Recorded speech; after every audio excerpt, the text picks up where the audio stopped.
AITA for calling CPS on my mom and her fiancé and then moving in with my grandparents? My mom started dating Tony a couple of years ago.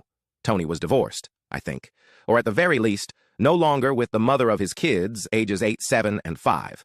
Tony had his kids most of the time, and so we spent a lot of time together while they did family dates. The kids' mom would sometimes show up for them. Other times she'd show up and the two of them would fight. Tony's kids are the worst kids to be around. They break stuff, yell for no reason, spit on people, their food, and at stuff. They touch other people's food and scream if you try and stop them, and one of them pisses on the floor just because.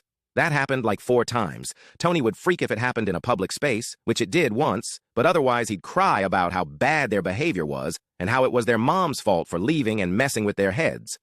My mom and Tony wanted me to spend time with them and teach them better, and they wanted me to get involved in this program for older siblings at their school. They'd get angry when I didn't. Then they'd get angry when I refused to babysit for their couple date nights. I said if they left the kids with me, I'd ignore them and wouldn't feed them or help them. I said I'd lock myself in my room, all night, and stop them pissing in my room. After it happened for the 4th time, and a bunch of other stuff happened, I called CPS and reported what was happening, and I told my school, and they reported it. Someone from CPS did come, and I begged to stay with my grandparents instead of staying with my mom.